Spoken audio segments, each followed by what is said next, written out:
Hey everybody, my name's Jody. I'm one of the education coordinators for the Avalanche Center. I just want to pop on here before Shannon starts answering questions.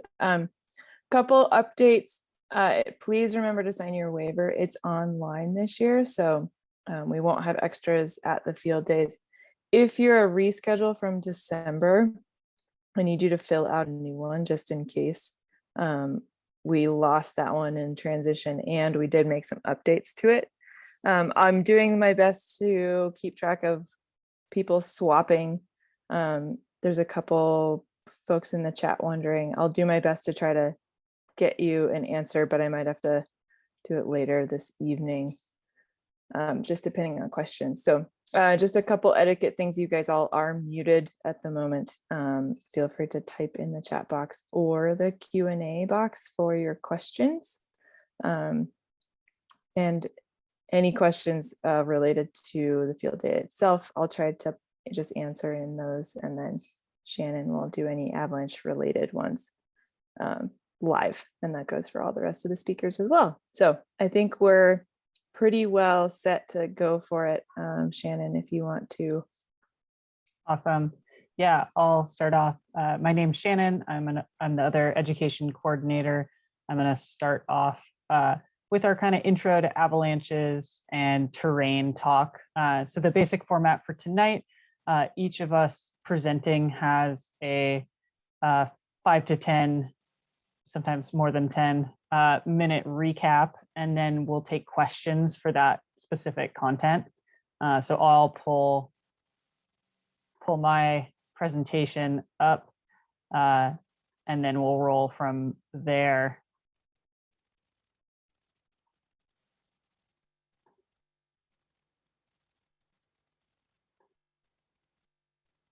Okay.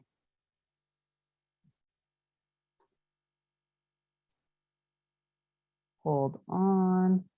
Does it look like I have my screen shared without any gray boxes? Yes, I think you're good. Awesome. Shannon, it looks like the gray box at the bottom, the Zoom menu is still there. Still there. Okay, let me figure out my. Okay, how's it look now? You have a gray box. Oh, there it is. Perfect. Looks great. Okay, had to disappear the gray box. All right, I think we'll roll into it. And I'll try to keep it brief so we can open it up for lots of questions. So my presentation from the YouTube video series was about introduction to avalanches and avalanche terrain. Oh, I love the internet connection unstable that my computer just read to me. So let me know if my connection does seem a little bit sticky. So what my presentation covered is intro to avalanches, lots of terminology, identification of avalanche terrain and consequence, and then some steps to reducing your exposure, also known as kind of good backcountry travel protocol. So my presentation started off with, going over what is an avalanche. The main points were avalanches are essentially snow moving down a slope. So we have two main types. We have our loose avalanches and our slab avalanches. And my talk went over why slab avalanches are our primary concern as recreationalists due to their nature, how they can fracture widely across slopes and shatter like a pane of glass and entrain a lot of snow and start moving really fast. So because of the nature of these slab avalanches, like in the picture I have on my screen, they can be really dangerous to us as skiers and riders. So another kind of take-home point was even small avalanches can pose big consequences for skiers and riders. So yeah, getting back to that bottom line again, avalanches are the #1 cause of death on national forest land in the winter in the US. Last season, we had 37 avalanche fatalities. On average, it's somewhere between 25 to 30 most years. So you all are taking this course to learn a thing or two about how to keep yourself safer from avalanches. So it's a good first step or good refresher to take a course like this with a field component. So like I was saying, the slab avalanches are our primary concern, just due to how they break and the damage they can cause. So we need a couple things to have slab avalanches, and Dave will talk more about it in his presentation, which is honing in on weather and snowpack. But for kind of our intro to avalanches, to have slab avalanches, we need to have a steep enough slope to slide. And I'll get into the kind of finer points of that with my next slide. We need a steep enough slope, and we need a layered snowpack. So our snowpack needs to have a weak layer of snow that does not want to bond to the snow around it, and then a cohesive slab. But the other important component is avalanches aren't just happening, constantly on steep enough slopes with layered snowpacks. So we need to have some kind of trigger. So some kind of load on a slope, whether that's in this picture, a split border skinning onto a slope, or increased snow loading, increased wind loading, or an explosive at a ski area. So we need to have some type of trigger to tip the scales for these slab avalanches to be breaking, fracturing across slopes and causing harm to us. So that's our basic recipe. Next, we'll kind of cover a little bit about terrain, and the terrain conversation was really focused around a couple main points, which is when we're out there, we need to be looking around us, be aware, ask ourselves, is this terrain capable of producing avalanches? We're going to get to in the next slide about what type of terrain produces avalanches. And then we need to know, what are the consequences of an avalanche happening here? So happening on the slope I'm standing on, happening on the slope that is above me, just having awareness for how big of avalanches certain terrain can produce, and what the consequences are in certain places if avalanches occur. And then bringing it back to like, okay, so we want to be traveling around in mountainous terrain. We like skiing in terrain that can produce avalanches, or riding in terrain that can produce avalanches. So what are we going to do about it? So here's that piece, what kind of terrain produces avalanches? This picture is up on Saddle Peak, and this terrain produces avalanches, but also looks like a pretty good time in this photo. So our terrain basics, we are talking about slopes between 30 and 45 degrees are where most avalanches are occurring. There are certainly outliers outside of that slope angle range, but that's kind of the accepted slope angle range for most avalanches. And what we're seeing is slopes below 30 degrees, there's just a little bit too much friction holding the snow on those slopes. And slopes above 45 degrees, we're not seeing as much of a layered snowpack forming. So that's kind of the reason those parameters exist. And that's just, that slope angle definition comes from just previous avalanche incidents and knowledge. All right, so the other kind of terrain basics that were covered in my talk were different terrain characteristics. So aspect with respect to sun and wind, elevation, the slope shape and size. And then I think kind of the most important piece was about consequence. So what happens if there's an avalanche on a given slope? What kind of terrain are we talking about? Are we talking about, 30 by 30 foot, 37-degree slope? Or are we talking about a slide path that is big enough that it could knock out mature trees? So pretty different consequence for different slope size and characteristic. So just always bringing it back to like, is this terrain capable of producing avalanches? What happens if there's an avalanche? And then another kind of take home point was this can get really, really complex. Can seem like a wild mathematical equation. but we really want to keep it simple.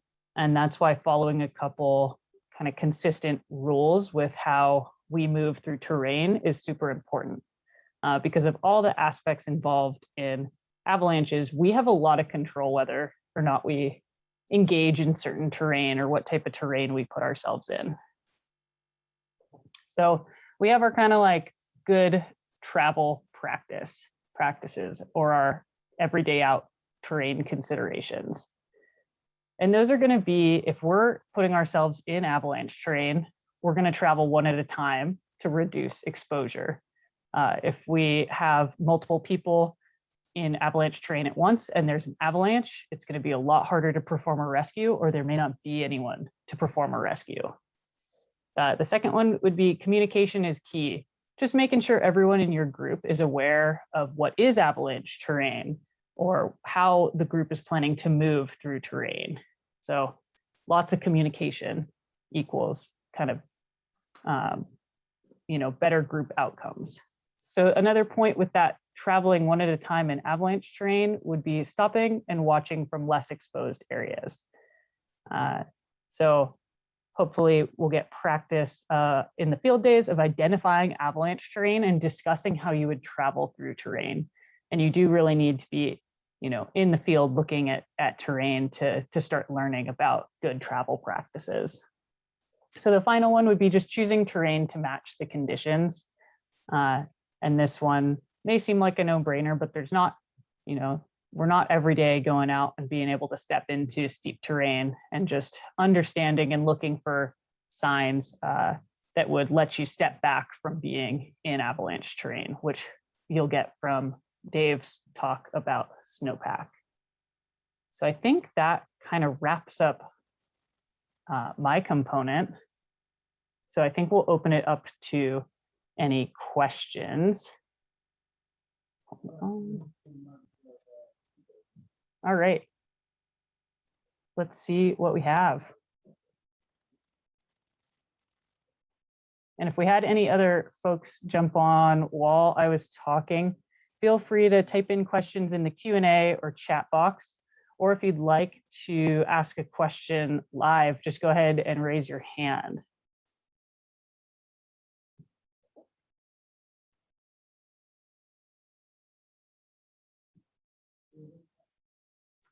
All right, not seeing anything yet, but we'll give it a few.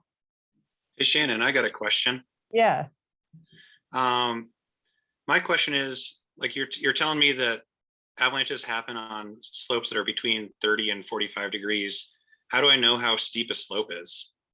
Oh, Dave, that's a pretty good question. So there are a couple ways we can determine if something is avalanche terrain, slope angle being one of them. So using an inclinometer, whether it's a handheld plastic one or one on like a phone app inclinometer. But there's also a lot of terrain indicators that you're in a piece of avalanche terrain. So if you are below tree line, you might see signs like different size or density of tree, trees that have flagging or are leaned over. So those are some kind of basic indicators or difference in forested area.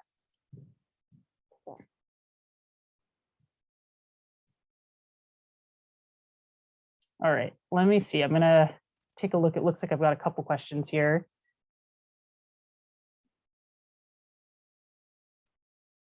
So the first question I have in the Q&A, and I'll get to the chat box next. I think I'm just gonna start in the Q&A. If a slope is over 30 degrees for a small number of vertical feet, is it still Avi terrain? So that's from Gabriella. And yeah, it would still be considered avalanche terrain, but perhaps the consequence of that slope is not very high. And it really will depend on if it's connected to steeper terrain above or below. All right, next question from Claire. Can you talk a little bit about where to set an uphill skin track? If you are on an open slope that is flanked by trees on either side, would you skin up through the trees, assuming the entire slope is 30 degrees plus? Okay, so I'm going to give a kind of two-part answer there. So the first kind of answer would be that when possible, you should avoid avalanche terrain, period, while setting an uphill skin track, and just work on route finding around avalanche terrain, because you're skinning a lot of the day, a lot more of the day than you're skiing downhill. So you want to make sure that you're not exposing yourself to avalanche terrain unnecessarily. And then the second part would be, I think trees are often considered safe zones, but if you are in terrain that is steeper than 30 degrees, that is treed enough that you could ski through them, that is still avalanche terrain, and those trees could kind of pose a more severe consequence should there be an avalanche. They're called a terrain trap. Okay, question. Apps websites for determining slope angle. Okay, so you can definitely use mapping apps slope angle shading, but you just have to be aware of the kind of metric or the digital elevation model those are off of, that you can sometimes smooth out rough terrain like small cliff bands on those. Otherwise, I think there's an iPhone inclinometer app. There's a lot of different apps. That could be a good question for your instructors during a field day. All right, next one. What do you mean by flagging on trees? So that would be, yep, branches that are broken on the uphill side of the tree. That Brooke actually answered her own question with her question. So that's a great question. Okay. Then this is kind of a logistical question. Are people typing in questions or have they sent them in prior? People are just typing them in and I'm reading them out. So that was a good question. All right, I'm going to take a quick look at the chat box here.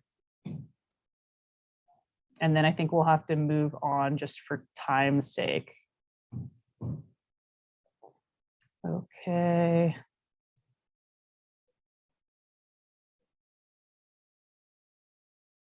All right, this is actually a pretty good question. I remember hearing that there were low angle avalanches less than 30 degrees in Colorado in the past few years. Is that a result of a particularly bad snowpack? That's a really good question. I think Mac answered that one or asked that one. And yeah, the 30 to 45 is certainly like a kind of statistical historic data set. And when you have a particularly unstable snowpack, particularly with persistent weak layers in it, which Dave will talk about a little bit more, you can see avalanches propagating on that low end of the spectrum. And I would also just throw it out there for terrain that is subject to avalanche terrain above it can frequently be less than 30 degrees. So that connected terrain, if there's avalanche terrain above it.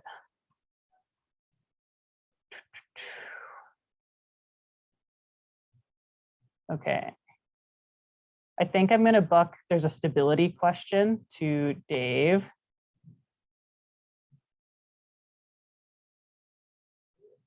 And I think that this last flagging question from Molly about flagging on trees on a slope that's below 30 degrees, I think that does really speak to my last answer about connected terrain. So being exposed to avalanche terrain that is overhead. All right, I think we'll move on to the next presenter just for time's sake. That sounds good. I believe Dave is up next. All right, thanks, Shannon. Let me get my presentation going here.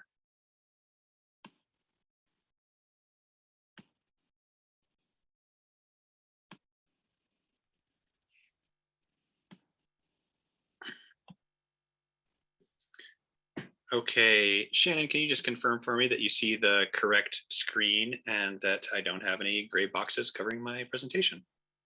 Yeah, it looks good, Dave. All right, very good.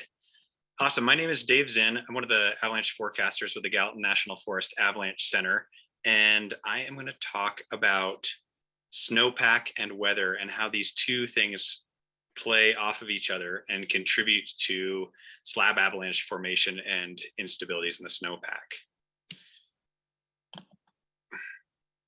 So Shannon got us started off with terrain, and the reason why we will keep coming back to terrain is because that is the constant variable in the equation. Terrain is the answer that we are going to lean on when we're unsure about snowpack and weather and how those components are contributing to avalanches. So if there's any doubt, we lean on the information that Shannon was discussing there. So the important thing to understand is when we have avalanches, the reason why we have avalanches, as Shannon alluded to, is that we have a layered snowpack. And each weather event throughout the winter creates a layer in this layered snowpack.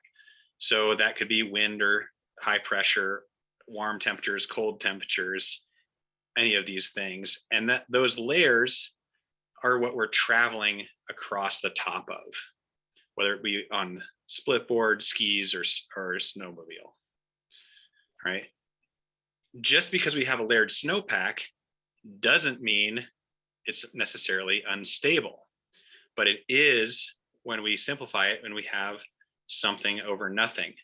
And sometimes that's really obvious. In the case of this video, we have a big, thick slab of snow, and that's sitting on top of something that's clearly less cohesive, less hard, and in this case, it's a persistent weak layer that we call depth hoar.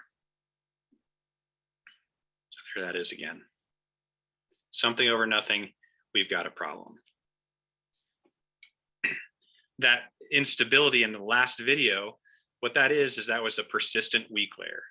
Now we can have persistent weak layers. We can also have storm instabilities that are created by new snow or wind. Now, if there are no persistent weak layers that are present in the equation, storm instabilities, including new snow and wind, they can come on. Instability can rise quickly. It can get more dangerous quickly, but the conditions also tend to stabilize relatively quickly. That is not the case when we have persistent weak layers in play, and that includes depth hoar, surface hoar, and near surface facets, to name a few. Right? These tend to be with us, and these instabilities can sort of be the ones that you'll be reading about for long periods of time in the avalanche forecast, sometimes weeks, sometimes months, or the entire winter. So let's talk about some instabilities within storm snow. One really sort of dramatic instability relates to the temperature changes during a storm. And we can have an upside down or a right side up snowpack. An upside down snowpack, upside down snowstorm is one that comes in cold with light, dry powder snow, and then temperatures rise through the storm, and we end with warmer, heavier snow. So it's really quickly we can develop this setup where we have something over nothing, and we can have some pretty dramatic avalanches because of that. Now, this instability, without persistent weak layers involved, tends to stabilize over the course of a couple days. We'll contrast that to a right side up snowstorm when the storm comes in warm with denser, wetter snow. And then throughout the storm, temperatures cool off and we end up with light, dry powder on top. Now, not only is this a little bit more stable, but also tends to be much better skiing and riding. So we'll just cross our fingers for lots of right side up storms. We'll contrast that to persistent weak layers, and there's three that we're going to discuss here. The first is depth hoar. Now, depth hoar tends to form early on in the season, and it forms in a thin snowpack when there's cold air temperatures. Now, all of these weak layers, they form because of what we call a temperature gradient. So differences between the temperature within the near the ground and the air, or temperatures within the temperature differences within the snowpack. that drives vapor through the snowpack and creates these angular crystals that you see right here. So depth hoar, early season, thin snowpack, cold temperatures. Near surface facets form near the surface of the snowpack, and these tend to form anytime throughout the season, but they form near the surface in the top 10 to 20 centimeters of the snowpack. And what happens is, because the snow is a good insulator, the middle of the snowpack stays at generally a fairly constant temperature.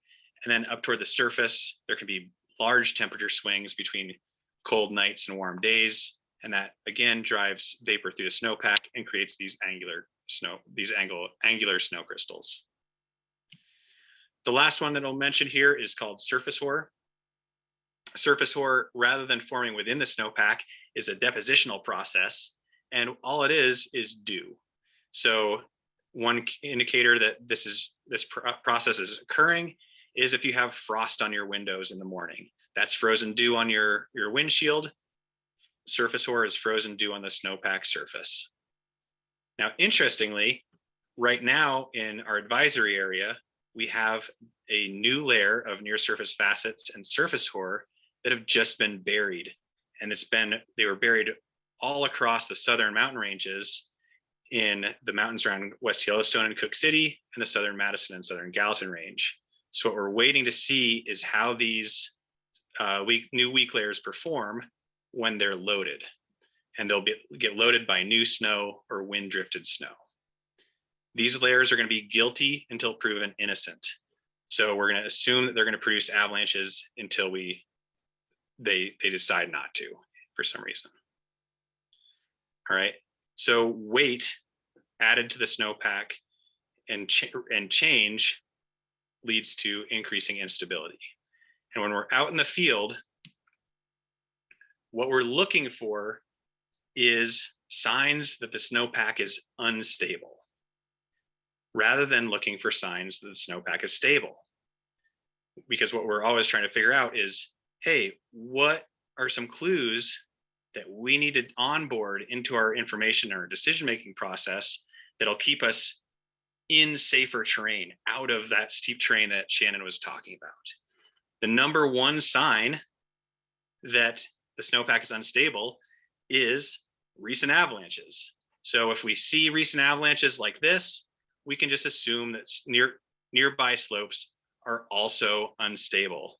And so we would be staying out of terrain that's steeper than 30 degrees and out from under steeper terrain. Another good indicator is collapsing. Collapsing, when that happens, you may feel a little drop in the snowpack and hear a large whoomph. The other one here is shooting cracks. With collapsing and shooting cracks, effectively what you've done is triggered an avalanche, but the terrain wasn't quite steep enough for that snow to start sliding down the hill. Lots of new snow. Red flag that conditions are likely dangerous. We want lots of new snow. We're looking forward to the next big storm, but we just need to recognize that the avalanche conditions will be more dangerous during that period of time. So we need to choose our terrain to match the conditions that we're experiencing. Even if it doesn't snow, wind loading can load a slope and add weight and stress to a snowpack and causes an increase in avalanche danger. So this is Lone Peak up where Big Sky is, often something you'll see on Saddle Peak or the high mountains where snow is blowing over the edge and then loading up on the downwind slope, increasing instability. The last red flag here is rapid warming. So rapid warming, what we're talking about is temperatures that are above freezing, and we're adding water to the snowpack, and that weakens the bonds between the snow grains. So in the short term, that may mean the surface snow or recent soft snow becomes unstable. And in the long term, down here, if we have our first extended period of above freezing temperatures, we can send water through the snowpack. We can have large wet slab avalanches. Now, those are our red flags, the recent avalanches, the cracking, the collapsing, all that, that's red flags. We know when we see that stuff that we stay out of avalanche terrain. We don't always see that stuff. So what's important, if you don't see red flags, we get more data, or else understand that we're just rolling the dice. And we get more data by digging a snow pit and looking at that layered snowpack and testing it with an extended column test. Now, I'm not going to get into the details of that here because you're going to be spending a lot of time practicing that during your field day. But remember, even if you're not seeing those red flags of unstable snow, get more data, dig that snow pit, perform the extended column test, and that'll give you some good additional clues. The last thing that I want to point out is that if you don't already get our avalanche advisories emailed to you, I'd recommend clicking on this QR code here and signing up for the daily advisory. It just gets emailed to your inbox. You can read it. And what we're going to do is tell you what weak layers to worry about and what you should do about them. So with that, I'll say, I hope everybody's having a great winter and continues to have a great winter. And I will take your questions. I'll give a second, folks, a chance to scan that QR code, and then I'll stop the screen share momentarily.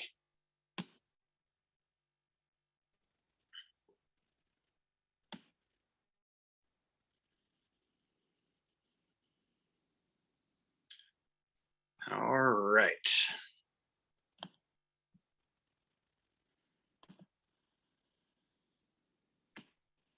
And Dave, just Shannon jumping on here because there was a stability question asked while I was looking through the chat box for my terrain section. So maybe I could just read it off to you. So Riley's asking, could you repeat/reiterate snow stability difference in shady versus sunny aspects? Yeah, absolutely. So different aspects relative to the sun are going to have slightly different snowpacks. Now, that does not necessarily mean one is inherently stronger than the other. It just means they're different. And that's going to be the important thing to understand. On the southern aspects, it's likely that it's going to be a little bit thinner because it's melted off a bit more. It's likely that there's going to be some more crusts involved there. On the northerly aspects, sometimes the air temperatures are going to be a little colder, so you may have some more weak layer development. So rather than, I can't give you an exact rule where one is always this and the other is always that. Just understand that different aspects relative to the sun and the wind are going to be different. So if you change from one aspect to another, then we want to reassess the snowpack and reset our baseline for that slope scale stability. All right, I'm going to go to the question and answer box. So Jonathan asks, when traversing through the mountains on a multi-way traverse, how do I evaluate terrain from the top? That can be challenging. There's a few tools that you can use.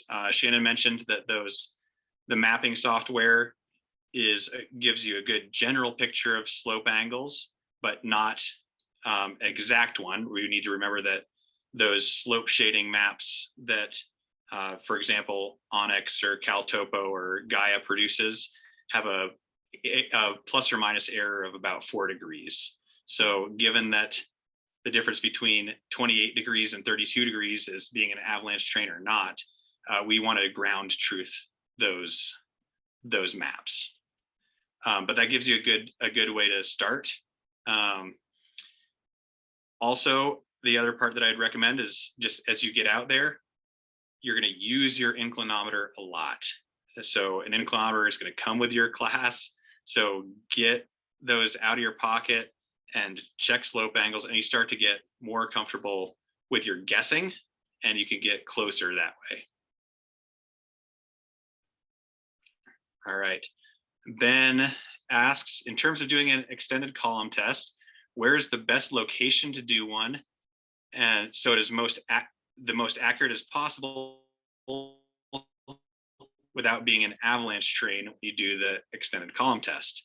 So the point here is, Ben is asking, do I need to risk my life get out on the steep slope to find out if I'm risking my life because the snowpack might be able to produce an avalanche? And the answer is no. What we're looking for with an extended column test is we want a representative slope and we want a safe slope. So that means similar aspect, similar elevation, and we want to try to stay out of avalanche terrain when we're doing that initial assessment.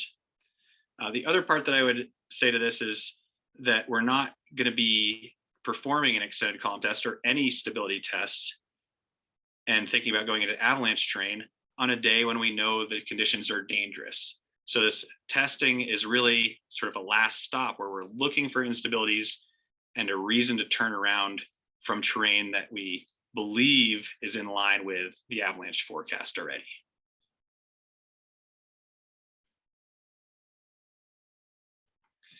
All right. Chloe is asking an awesome question. I love this. We talked about different types of weak layers. Is it important to remember or be able to tell the difference between these? Or is all that matters that we recognize a weak layer? The latter is the case. So all that matters, you do not need to know what the weak layer is called. You don't need to know how it formed, the mechanics of that. What we need to know is that if you read the avalanche forecast and you are reading about a persistent weak layer, understand that it's not something that's going to stabilize quickly. And then we need to understand that when we're testing a slope or doing an extended column test, if we have propagation, so we have failure and then that failure propagates across our column, that's an unstable result. And it's fairly irrelevant what the layer is that it broke on.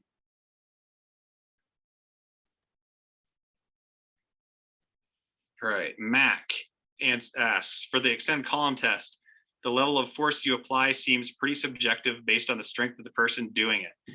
Is it still regarded as a good field test of the snowpack, even if you're doing it with different ski partners? How can you achieve more consistency with this extended column test?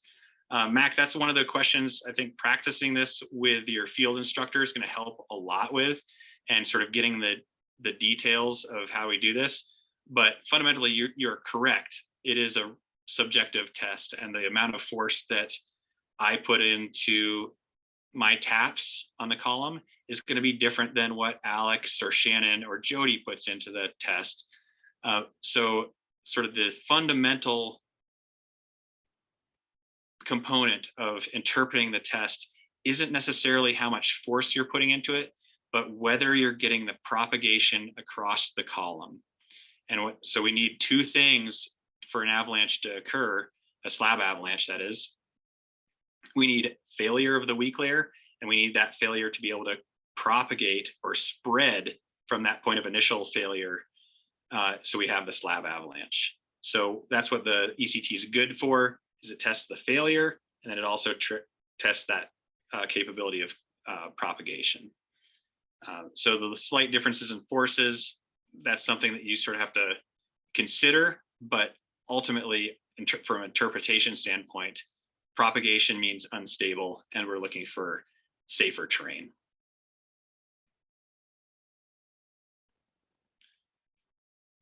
I think I got all the ones in the Q&A box. Shannon or Jody, did you see anything in the chat box? I think you're good for now. I think we'll roll to Alex's. Awesome. Next. Well, thanks everybody. And I just wanted to say thanks to Jody and Shannon for organizing this whole class for us. You all put in a ton of work and appreciate your efforts. Thanks, Dave. Yeah, Alex, whenever you're ready, go ahead and share your screen and we'll roll.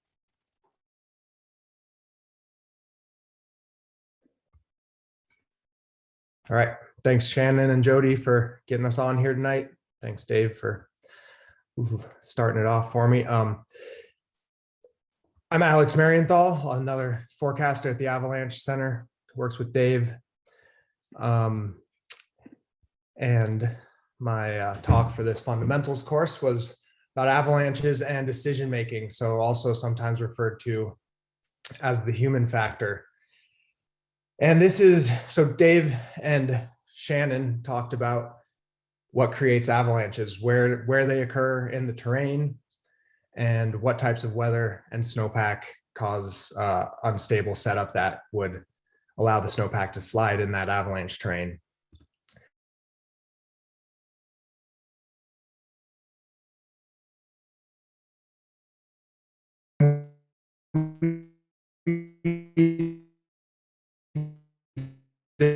Decide to go into avalanche, how much risk we're taking, and avoiding avalanche terrain altogether is the best way to totally eliminate the risk. But I assume a lot of folks are here taking this class because they want to recreate either on avalanche terrain, ski and snowmobile on these sorts of slopes, or at least near it. You might spend some time in the backcountry, and you're taking this class to be able to recognize avalanche terrain better, so that you can avoid it. But the point is that some days it is okay to be on these steep slopes. The snowpack's stable, and we can go ride and ski powder and have a great time. When it is like that, you do want to be careful and hedge your bets. And you can see in this photo, there's some folks parked at the bottom of that slope where if they did make a mistake and a bad judgment of the snowpack and this slid, then they'd have way more than one person buried, and that makes the problem a lot worse. So Jody's going to talk a little bit more about the safe travel practices, but I'm going to talk about when some strategies on how to decide when we might avoid or decide to go into avalanche terrain. And so this is that same slope in the last photo, but on a different season where it was much more unstable, and a snowmobiler triggered a very deep avalanche and was luckily not caught or harmed. But it shows that some days or some seasons, it's okay to travel on these slopes, and some days and even seasons, they have to be avoided entirely. And so most avalanche accidents occur because we either underestimate the avalanche hazard, or we overestimate our ability to deal with the avalanche hazard. Our ability to manage the avalanche hazard. And so I gave some examples of that in my recorded talk. But what we want to try to do is match our decisions on where we're going, what terrain we're traveling in, to what the current avalanche danger or hazards are. And it's problems in decision making that lead to avalanche accidents, and it's good decisions and that help us avoid avalanche accidents, as well as some good luck. And I'll come back to that a little bit later towards the end of this, how we need to recognize that luck. There's a lot of human factors. I won't go into the details of these, but the point of these is to be able to recognize them as external factors that might influence our decision-making, that shouldn't influence our decision-making. They're often kind of in the background or maybe subliminal, but they can push us to maybe make decisions to go somewhere where we shouldn't be for the day, and cloud our judgment, and maybe get in the way of focusing on those red flags that Dave was talking about. And the acronym FACETS is just a way to remember some of the more common human factors. It's important to note that accessing the backcountry via the ski area is the same as going in the backcountry from a trailhead. As soon as you leave the resort boundary, whether you're at Bridger Bowl, Big Sky, many other resorts throughout the West have backcountry access from the lifts. You have to be prepared just as you would at any other backcountry area. Go in discussing what the snowpack is for the day, make sure you have all the proper rescue gear, travel with a partner, and make decisions just like you would any other day in the backcountry. And the human factors on the lift access backcountry can even be a little bit more prevalent than other places in the backcountry, because there are a lot more people there who might be getting out there, that might be able to ski above you. You can see it from the chairlift, and you might kind of make a impulse decision to go out there when you didn't intend to earlier in the day, and that can lead to accidents. So in order to navigate avalanche terrain safely, we need to make an objective assessment of the avalanche danger and then adjust our travel plan and what terrain we want to travel in according to that danger and what the hazards are. And so to determine that, we go back to focusing on, are there red flags? Are there recent avalanches and where did they occur? How much new snow and how much wind has there been? Are there weak layers in the snowpack? And then we look at if there was rapid warming or extended above freezing temperatures in the springtime when we start to worry about wet avalanches. And we want to focus on this bullseye data and make sure that's what we're basing our decision on and not seeing other people ski it or having skied it in the past or any of those human factors. We want to try to mitigate those human factors and recognize them in order to prevent them from influencing our decisions. And so we can get that bullseye data as a starting point before you head out into the field by reading the forecast every morning, especially the days you go out. And we recommend you read the forecast on a pretty regular basis if you are traveling in the backcountry a lot. And that way you just stay up to speed. You kind of, if you forget to read it one day, you're not missing anything. And if you go to other areas, if you have trips planned in other areas, it's a good idea to start following their forecasts a few weeks ahead of time or even throughout the season, so you have a good idea of what's coming when you get there. And then when you head out in the field, make sure to double check our work at the forecast. We're looking at a huge area over 7 mountain ranges and for putting out 1 danger rating over a big area. And then a lot of folks are going to ski or ride on specific slopes. And so before you commit to any specific slopes, you want to double check that you're not missing anything. Just because there was an absence of red flags leading up to that point, you can still keep looking for instability. And David talked quite a bit about the extended column test, so I'll try not to get into that too much. Here's a video of an example of what that test looks like, and your instructors will spend a lot of time on this in the field as well. But what we're looking for is what we just saw there, where that whole slab collapses and what we call propagates is where it collapses across the entire width of that column. And when we get that propagation, that's showing us that we have that structure that could create an avalanche.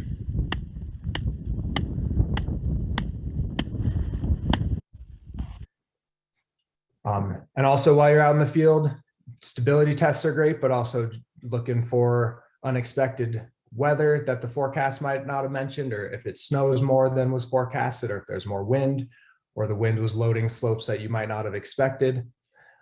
It's important to just continuously gather information and make sure it still aligns with your plan. And if not, update your plan. And ultimately, your plan should involve staying out of harm's way, whether that involves avoiding avalanche terrain altogether or specific pieces of avalanche terrain where specific avalanche hazards might exist. And before I wrap it up, this is a photo I like to show to discuss treed terrain, because trees often give a false sense of security. And the general rule of thumb is that if a slope is steep enough to avalanche in that 30 to 45 degree range, it can avalanche, whether it's treed or not. And if the trees are wide enough for you to ski or ride through, it's definitely can avalanche. As you can see here, this is a not super densely treed slope, but pretty heavily treed. And it was an avalanche where a group of 4 skiers had skied off the ridge into the shadows out of the photo to the right into a little bit lower angle bowl, and then decided to skim back up across this slope, kind of underestimating its hazard. And all 4 of them were caught, and sadly one was killed and one had his legs both broken badly. And so the trees can kind of give a false sense of security And in reality, they really increase the consequences if an avalanche does happen, because they're very deadly obstacles. So make sure to keep that in mind when selecting terrain. And in order to make good decisions, it's important to practice making decisions every day, kind of come up with a process, making sure that you're communicating with your partners and that they're hearing what you're saying, that you're all on the same page. Even when it's you're not going into avalanche terrain or danger's low, it's important to continue with those practices to make sure that they do happen when things are moving quickly and danger is high. And so a little bit more to end it about luck. If you can't be good, be lucky is an important thing to remember, because we all get lucky. And that's why a lot of us are still here. And even more reason is why we're still here is because we've recognized when we get lucky in order to prevent making those mistakes again in the future and to do better in the future. There's a lot of days in avalanche terrain where you won't get the feedback that you made a bad decision, and you'll get away with bad decisions. And you want to try to recognize those because of the human nature, you might go into a day intending to avoid a piece of terrain and then not see red flags and see good powder and end up skiing that piece of terrain and regret that later. And that's an important thing to try not to do over and over again by recognizing that. And you can recognize that through debriefing, asking your partners at the end of the day if we did everything good or did we get lucky. So thanks for coming to the class and listening tonight. Have a safe winter. Bring lots of questions this weekend if they don't get answered tonight, and that'll be the best way to make the most of your field days. Or if it's not this weekend, whenever your field days are. So take any questions now, and then we'll pass it on to Jody. And if you didn't get signed up for the advisory with that QR code that Dave had, there's a subscribe button on our website that I recommend signing up for. And as I mentioned, checking out other places' advisories, if you plan to visit there, you can subscribe to their advisories too, is a good idea to kind of get an idea of what other people are seeing and talking about.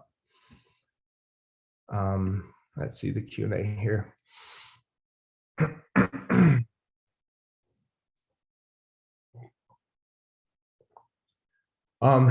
So if I could lay out, if I have a checklist or series of events at the top of a run, and what your checklist entails if you are skiing in avalanche terrain. I personally don't have a checklist for necessarily the top of a run. But I certainly always recognize if I'm in avalanche terrain, I like to make sure if we're going into avalanche terrain for the day, to make sure my partner knows that. And I will always ask, are you still feeling okay with this? Have you seen anything that we weren't expecting? I also like to make sure one exercise I do a lot is ask myself if I would ski this without a beacon or a partner standing there. And I think that's a good mental exercise to make sure you're not pushing it or taking any shortcuts. And along those lines of checklists, I think their checklists are really useful and important kind of in the planning stages when you're not in the field, in order to save time and mental energy for later when you are in the field. Checklists are really good for making sure you have all the right gear for the day, beacon, shovel, probe, skis, boots, poles, just something to streamline your processes that are a little more simple, so that when you have critical thinking tasks, you have a little more mental energy for those. This is a good question, is based on past avalanche data, what are the most common factors that people overlook or mistakes that people make? It typically comes back to the basics of a lot of the stuff we're talking about here. As I mentioned, it's either we underestimate our ability to recognize the avalanche hazard, or we overestimate our ability to manage the hazard. And so it could be knowing that it's high danger and intending to avoid avalanche terrain, but then failing to recognize avalanche terrain. And that can be a factor of going into places during high danger that we're not as familiar with as we think we are, or just overestimating our abilities to recognize avalanche terrain. So it's kind of important to recognize where you are in that skill and be extra conservative as you're starting out, and more you can get into avalanche terrain. Other common mistakes that people make can be as simple as exposing more than one person at a time to a slope, and then two people getting buried, which compromises both of their chances of survival. Or there's been a number of solo fatalities as well, where people may have had a better chance of survival if they had a partner with proper rescue gear who knew how to use it. And then also a lot of avalanches, a lot of fatalities happen after big storms, when there's a lot of snow and a lot of wind. Doesn't matter what the weak layers are, avalanches are going to happen. And so that's always a good time to dial it back and make more conservative choices. Storms are a good test of the snowpack, and so we like to wait a few days after a storm to see it clear up and see what types of avalanches happened, if any, or if a bunch, and then that can inform our decisions going forward. So those are some common factors in avalanche accidents. With the ECT, what is the purpose of doing the lighter hand tapping portion of the test followed by the harder hits? Do both parts of the test indicate a difference that would change whether you ski or not? Yeah, so it's a progression of, we're looking to see how much force it takes to get that layer to collapse. And so we start with lighter force to see if it's kind of sensitive, or if it takes all 30 hits and really hard force, it's hard to trigger and more stubborn. And the more you get experienced with these tests, that number might influence your decision of whether to ski or not. But as you start to use them, the main thing is to look for whether that layer propagates and breaks all the way across the column. And if you were about to ski a slope based on everything else, based on the forecast saying it's looking good and you haven't seen any red flags, but then you get that layer to propagate, you might not ski that slope, is what is kind of the general guideline. If it's really hard hits is when I start to maybe throw them out, but it's got to be pretty close to the high 20s to 30, and I have to have a lot of confidence that I'm not going to find a thin spot in the slope where I might be easier to affect that weak layer.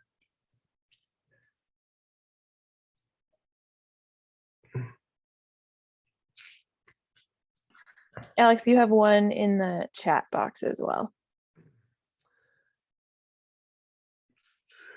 Let's see. A hard one, it looks like. You talk about gaining experience, yet clearly gaining experience involves exposure. How do you recommend connecting with experienced folks to learn from? Yeah, that's a good question.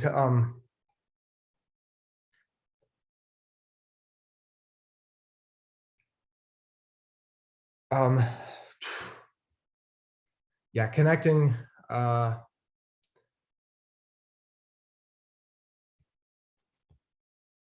I think making sure you kind of start out small, be conservative with the times that you choose to go out. You know,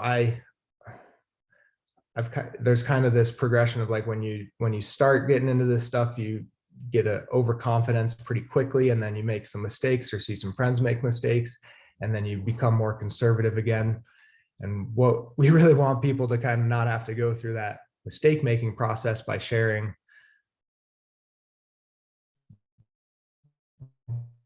the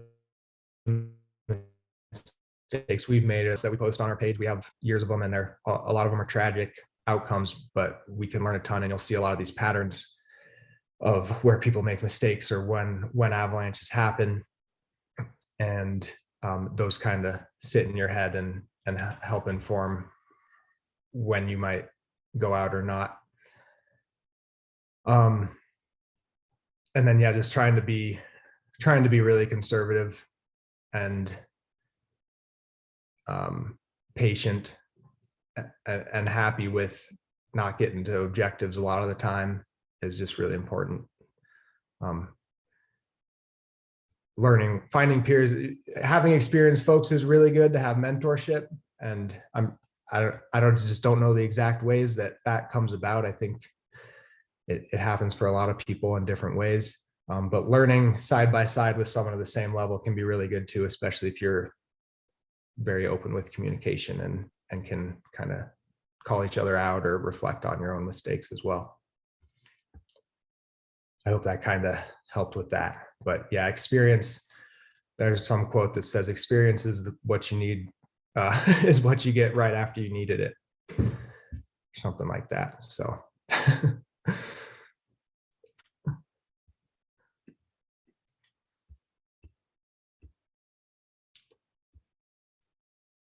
I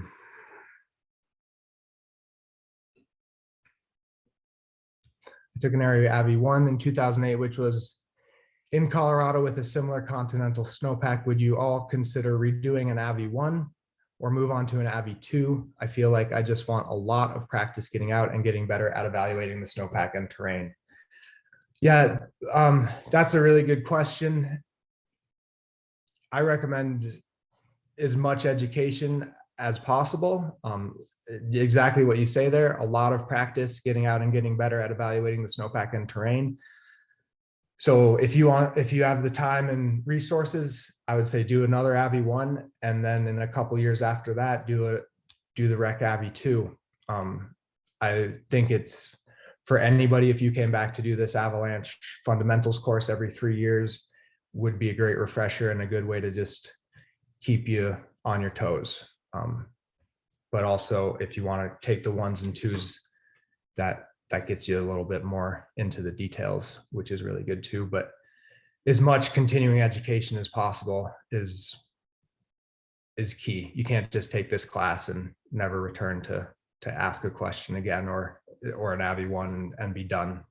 I think a lot of people take an Avi 1 10 years after their first one, which is a great idea as well, because we come up with new ideas and findings.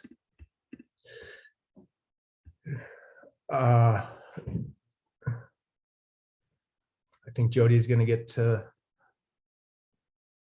Molly's question there. And I'll jump to what does an Ectx test result tell you in terms of slope safety, cause for caution, or just more data?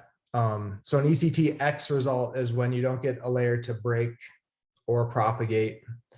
And in general, that's telling us that we're unlikely to trigger an avalanche if that test is truly representative of the slope. Often if I'm expecting, if I see a layer in there and I get an Ectx result, I'll do a second test or even a third test. And I never hesitate to hit the column as hard as I can a few extra times just to see if anything scary happens. And there's nothing wrong with turning around and finding a safer route if you're just not sure.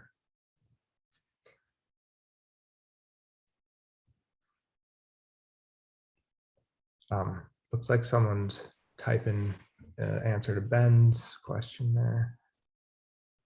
Yeah, Alex, Okay, oh, go ahead. I was going to say for time, we might want to move to Jody's section and we can pick up some of these questions. Yeah, I was going to say that as well. So I will wrap it up and pass it off to Jody to give the overview of rescue. And thanks, everybody. Thanks, Alex. Great questions, everybody. Keep them coming.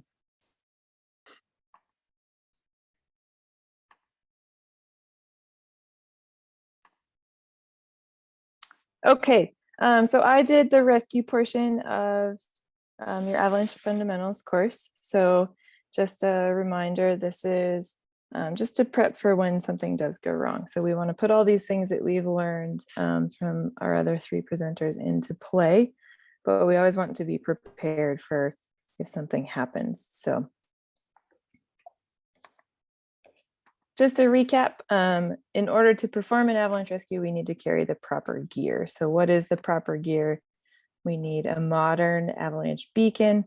These are digital now. They work quite well. They're much more user-friendly than they used to be. We need a shovel. So we need to be able to dig a massive amount of snow. And then we need an avalanche probe as well. So we need all three pieces of gear to perform an effective rescue. Beacons only find other beacons. We need the shovel to actually probe to find, or sorry, a probe to find our person and a shovel to get them out. So we'll cover this gear quite a lot in the field portion of your course, but remember we need all three pieces to perform a rescue. We need to keep it in good working order and make sure to update it when needed. We need to practice with these things. So we have to be able to use all of these really easily and quickly. If worse comes to worse and we have any questions at all, remember our good travel techniques. So we talked about traveling one at a time on slopes that we feel unsure about. And it's good to practice even in low angle terrain, practice those good techniques of putting your skin tracks in safe locations and then skiing safely as well. So we don't want to be 1,000 feet above or below our partner. We want to manage longer pitches, or if we're going to ski something shorter, managing that as well.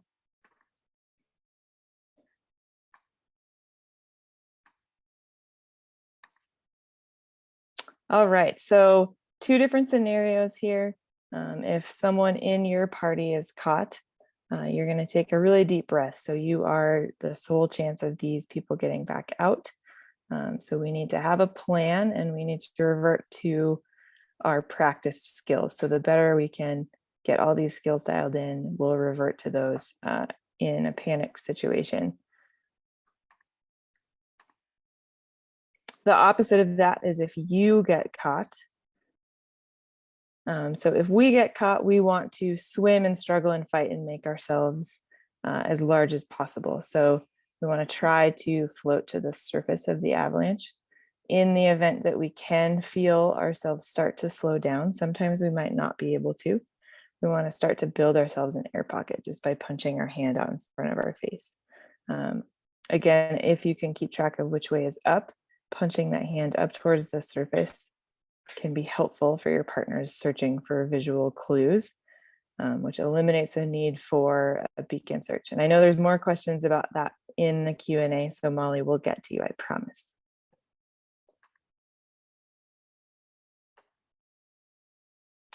So big picture search overview, we have our avalanche path here, and we have our crown at the top, and we have our rescuer up at the top, ready to perform a rescue.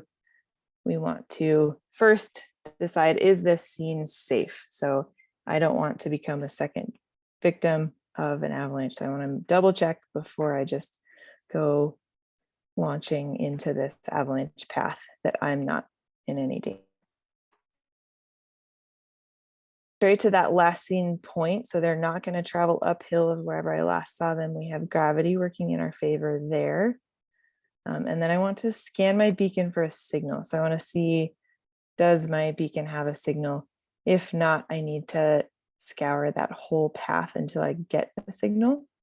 Otherwise, I'm just going to follow my beacon and what it tells me. Then I'm going to go into that course search. So I'm starting to narrow in my search pattern. I'm getting a low number.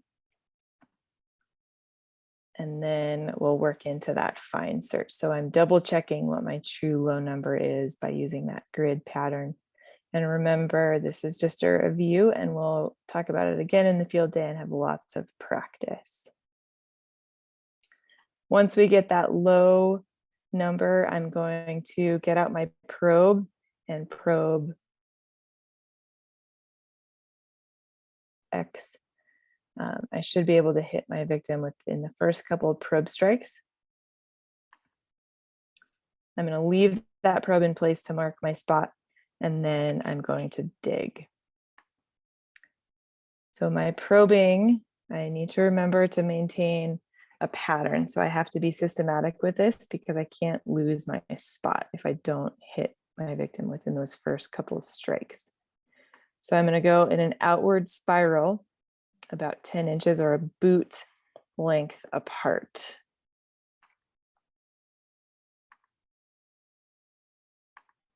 We want to make sure that we're probing perpendicular to the snow, and we can demonstrate that in the field. It's a little easier to understand. And then we need to leave that probe in place. So I want to probe two-handed. Avalanche debris is quite hard to probe through, and I'm not spearfishing, so I need to be really tactful with my probing. And then we're going to leave that in place and move to the hard part, which is shoveling. So I don't want to shovel straight down to my victim. I want to take a big step back. The actual math is 1.5 times the depth downhill. But doing math under pressure is hard. So we're going to take a big step downhill and dig into our person. And that way we have a nice flat spot to move snow from. And then we also have a flat spot to pull them out onto as well. So we're trying to find their airway as quick as possible, and then can spend some more time excavating the rest of their body. But we need to give ourselves as much room as possible for all that snow. So we need to dig into the person, which is the hardest part, is stepping downhill.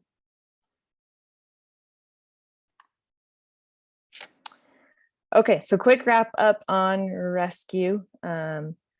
We never want to use these skills, but we do want to know how to in the event of an accident. So our goal is to ski really deep powder that's as tall as Dave, but if something goes wrong, we want to know how to deal with that too. So I'll go ahead and open it up for questions.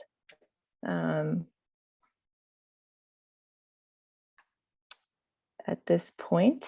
And Molly, I will start with you. So Molly asked, it was recommended that we dump gear when we get caught in an avalanche, but then it followed by saying we should get big and use a backpack to try to float to the surface. What gear should we keep and what gear should we dump? So with our gear, we want to practice in the backcountry not skiing with our pull straps. Along the same lines, we don't want to ski with our toes locked out if we're using the pin style touring bindings, because those things can serve as anchors, so they can pull us deeper into an avalanche. So those are the things we want to dump.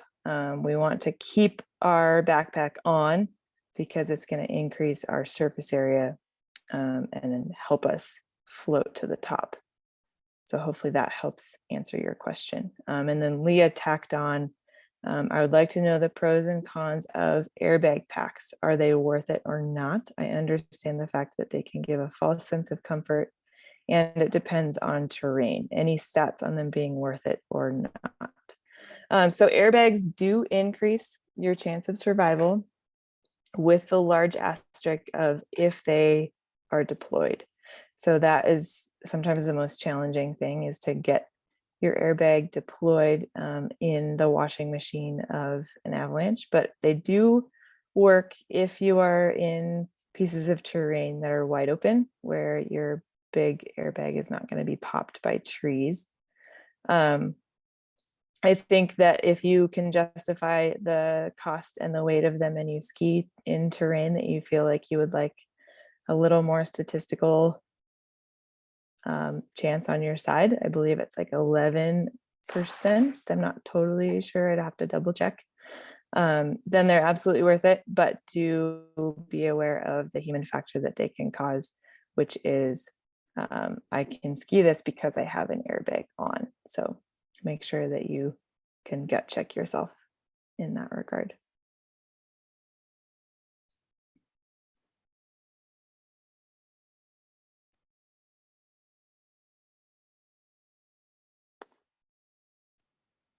Thanks, Leah and Molly.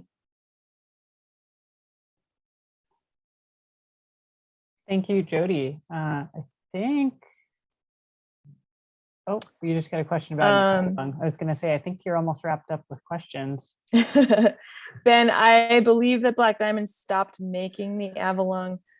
For those of you who don't know what that is, it was a piece where it was like a long tube where essentially if you skied with it in your mouth, it would displace your exhaled air down away from you, in the theory that it would elongate your air pocket. They are still floating around in the world, but I don't think that they make them anymore. So it's kind of cumbersome to have to ski with that thing in your mouth, but same concept of the airbag.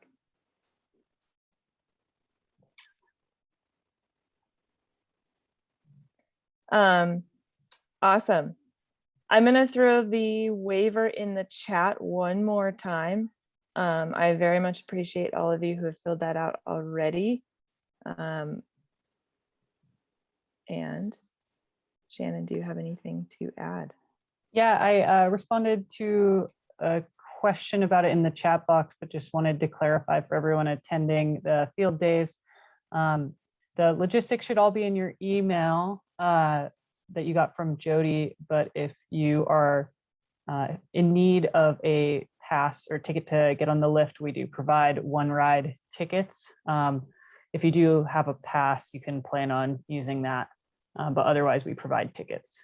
So just wanted to make sure that was on this call, but otherwise I don't think I have any big picture logistics. We're excited for all of you to attend field days, especially folks that we had to reschedule from December. So thanks for hanging in there, and we're psyched to get you out on the snow.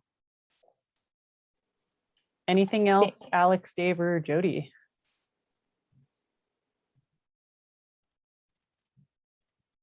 I don't think so. Thank you all for joining us. We'll stay on here for a couple more minutes if any last minute questions come up.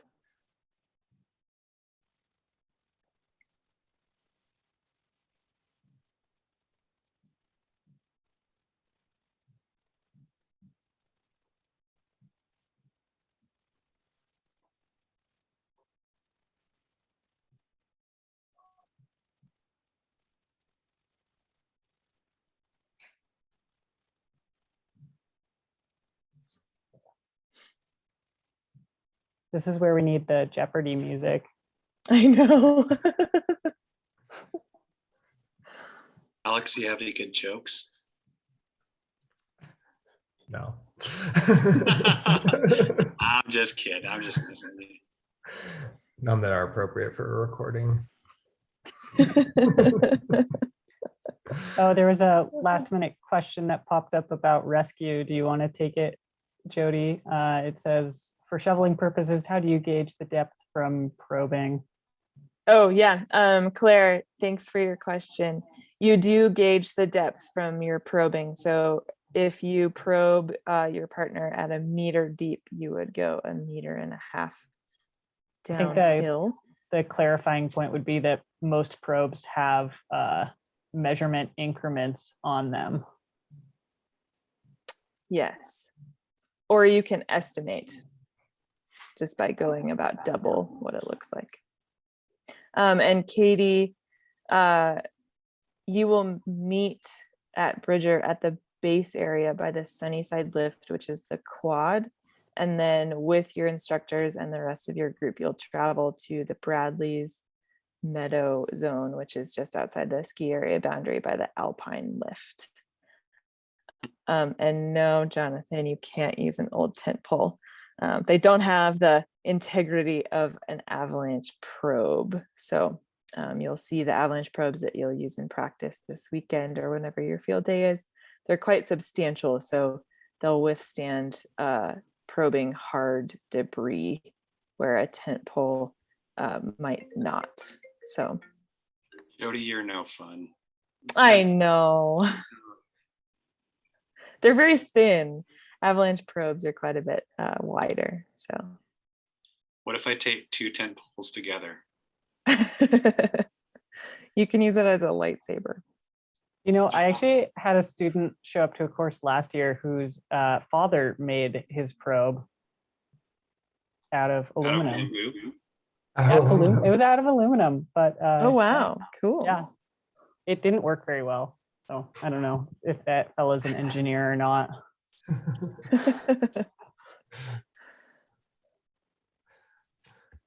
All right, should we call it? I think we got it. Yeah. Okay.